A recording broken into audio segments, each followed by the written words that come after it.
Metz de la Cruz. I am from Mexico and I am an education activist.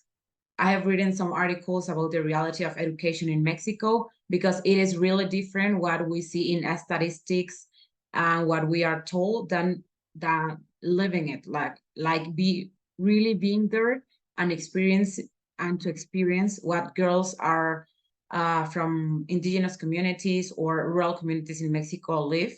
So I specifically write, and my activism is towards rural and indigenous communities here in Mexico, and also in my state, which is Tabasco in the southeast. I have just been named a national ambassador for the state of Tabasco in the Youth Network for the Agenda 2030, which is like a program of the Economic Secretary and the United Nations here in Mexico. The first thing that I asked Sylvia when she invited me to be a speaker in this annual conference of Girl Up Caribbean was, where do the people that have registered come from? And this is really important because, as I told you before, education is an experience and we all live it and have a different perspective towards it. She told me that mainly from Latin America, Haiti, Africa, USA, and some girls from India. And if I am forgetting a country, sorry. But she told me that basically everywhere in the world. And I also told her that this is where I want to start from. Each of us have different realities, different contexts and experiences related to education and gender equality. Even in Mexico, girls from one city have and experience a different perspective of education compared to the girls from other city. But what we have in common is that access to quality education in any country impacts on gender equality, whether positively or negatively. It depends how can we make education impact on it. It can sound as a cliche, but the access to quality education is the key to solving multiple social problems or achieving goals like gender equality. But let me ask you to interact more with you. Can someone share with me what education means to you, like in your country, in your community? I think I have time to listen to two of you. So you can raise your hand in here in Zoom, and so what do education means to you? Or how have you experienced education? If any of you want to participate. I haven't seen any hand yet. Okay. Maybe I can Yeah. go for it. There's two hands. I'll go after, I think it's Sudan that raised their hand first. Okay. I already saw it. Hi. Yes, go ahead. It's Sudine. Sudine. Yes, hi. I think the educational experience in Jamaica in relation to like access and equality is I think a little different from what you shared. I think women or boys and girls have equal access to education per se, but the class inequalities may impact the access. So I think it's less about gender that impacts access and more about your class status that impacts how often you're able to go to school, your experience in school, and so on. And within the schools, where I see gender come up is stereotyping. So the kinds of discussions that they have about boys and girls and how it impacts how they view their roles in society and what they aspire to be and do is definitely impacts them in school, because there are still some very traditional ideas about gender that you find in the curriculum.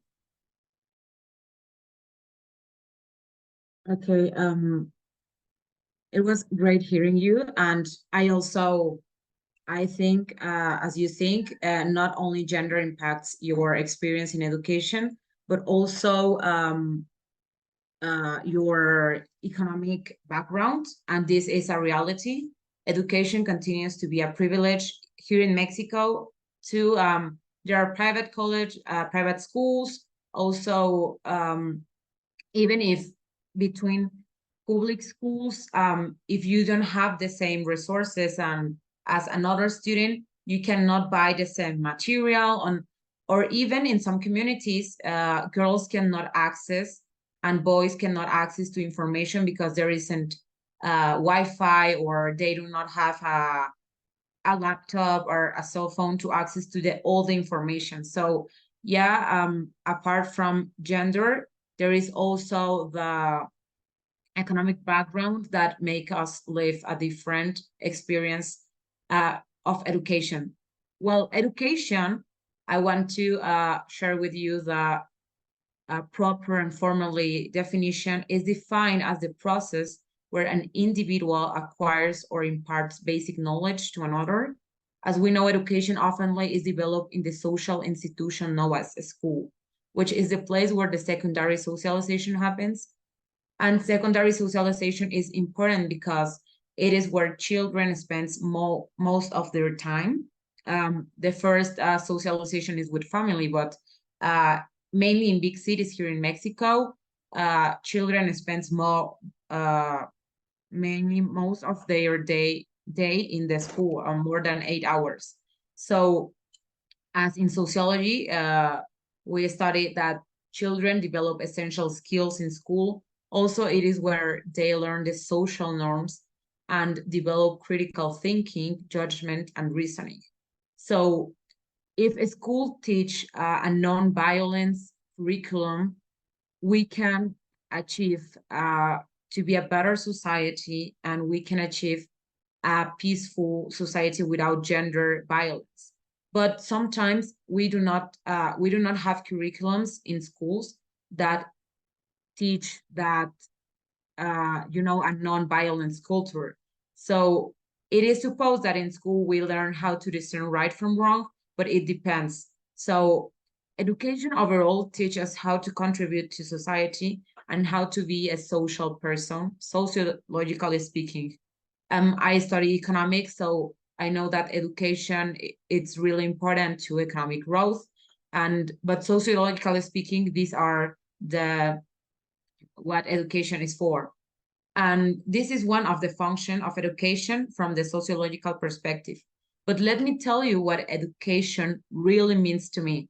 When I started visiting, because I started my activism, I remember when I was a child, I asked my dad, why am I able to go to school and I see children in the streets selling when they should be in the school, whether they were girls or boys, they weren't in a school because of they had to work, which is one of the problems. But right now in Mexico, and I am really proud of telling you this, there are more scholarships that are given to children that do not have the economic power to buy school stuff or also to eat, because they sometimes have to work to eat that day, and instead of going to school they have to work. So right now they are with this government, they have given some scholarships to different school levels. They have different names, and they are given to different communities, or it depends when they apply to the scholarship. But this is a really good news for Mexico, and it has helped the society. So what education really means to me, and this started when I really noticed that education, it says to be a right, but we have to be aware that it is still a privilege. So my definition towards education, because there are a lot of dictionary definitions that are available online and you can look at them. But let me share with you what does education really means to girls in Mexico, that they have shared with me what it means to them and what it means to me, because it totally changed my perspective and made me start working to ensure that every girl have the opportunity to receive quality education in my country. Education is the basis for girls and boys to have access to equal opportunities. Education for me is the ground of opportunity and equality, because education itself is synonymous with equality, because through it, girls can dream, and not only dream, but achieve their goals. Dreams become reality with education, because it provides the tools so that dreams become reality. And these girls can be empowered through education and decide about their future. This is really important, because when you take education away from girls, you also take away gender equality, which is that girls and women, you take away their power to decide on their lives. But if we know this, why do we still have poor school infrastructure? And I'm not just talking about Mexico. I am talking about countries like Guatemala, also countries like El Salvador is working a lot with education, and I'm really proud that it is working. But we live, and we are still in many countries in Latin America, Haiti, we have this problem. We have poor school infrastructure, which affects how children learn, lack of materials to develop interactive classes, and lack of digital curriculum, because we are in a digital era right now and the information is online. However, not everyone have the access to it. Education is a right, but we have to be aware, and I repeat, that it continues to be being a privilege. I am the founder of EDEM, Education and Empowerment, which is a project, and its objective is to seek to empower girls through education with the implementation of workshops with information on their rights, sustainable development goals, workshops on sexual health and reproductive health, because this also helps to achieve gender equality. But girls, I have good news. Education is the basis and is what we need to achieve gender justice. And this is why we are here to speak about it and take it into the conversation and raise awareness. And let me tell you why. Quality education is the sustainable development goal number 4, but it is also necessary to achieve the other 16. Like, all of them connect each other and need each other. Like the goal number 4, which is quality education, also helps to reduce poverty, because as the World Economic Forum states, education leads to economic growth, but it is also a solution to prevent gender-based violence, as the studies have shown. Therefore, progress in education has an impact on progress towards achieving gender equality. According to the Sustainable Development Goal 2023 report, only 1 in 6 countries will achieve the universal secondary school completion target by 2030. And an estimated of 84 million children and young people will still be out of school, and approximately 300 million students will lack the basic numeracy and literacy skills necessary for success in life. And girls, I know that also economic background affects, but girls are more affected by these statistics. We have to talk about the issue and raise our voices so that no girl in the world, in our countries and in our cities, has to choose between going to school or having to work. The Sustainable Development Goals number 5, gender equality, and its indicators are intersectional. Gender equality is almost has one indicator from the 17 Sustainable Development Goals. So in each of the 17, there is one indicator that it is related with gender equality. We cannot achieve better cities. We cannot reduce poverty if we do not achieve gender equality. So why this Sustainable Development Goal number 4 impacts on number 5? Because why is it related? Well, the SDG number 5 basically is to achieve gender equality and empower all women and girls. And one way to achieve it is through education in school. Children have to be educated in equality and non-violence. But if we continue at the current pace of progress, we will achieve gender equality in 300 years. Like if we continue if we are like right now. So imagine achieving gender equality in 300 years, we will not see that. So we have to work towards it. Through education, we can be empowered to defend equal pay and thereby achieve a more prosperous economy. I am telling you this because I study economics, so I'm really amazed on how these sustainable development goals are related to a prosperous economy.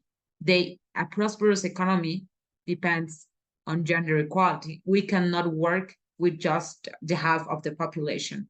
And we cannot just depend on men. We cannot just depend on boys to be the one that work.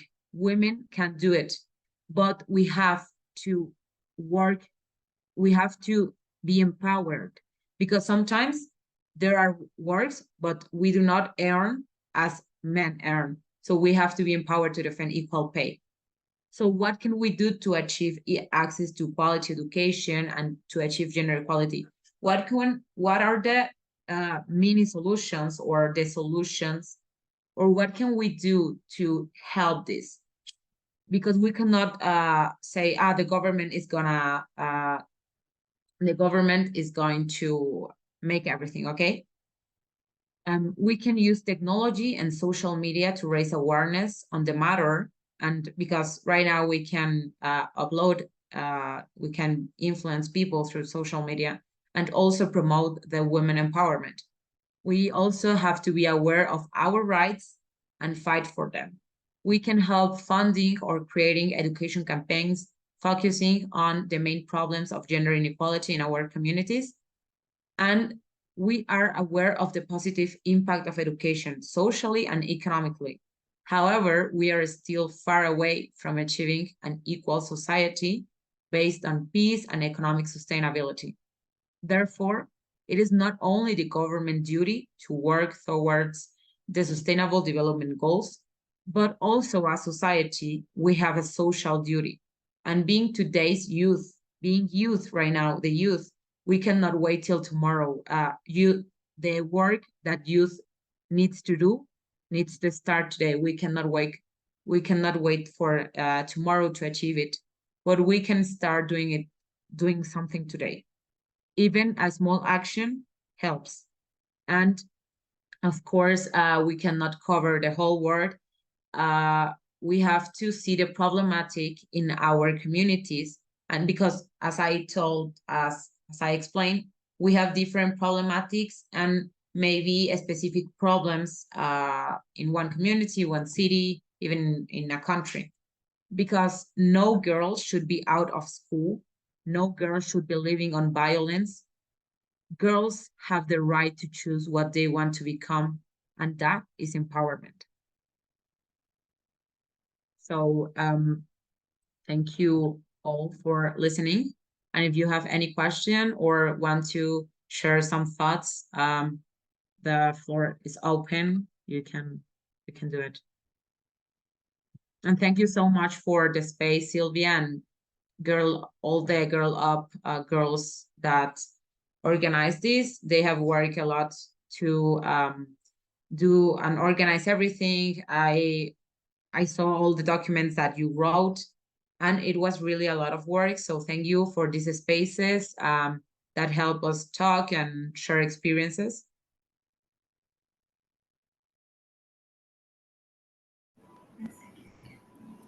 Thank you. Thank you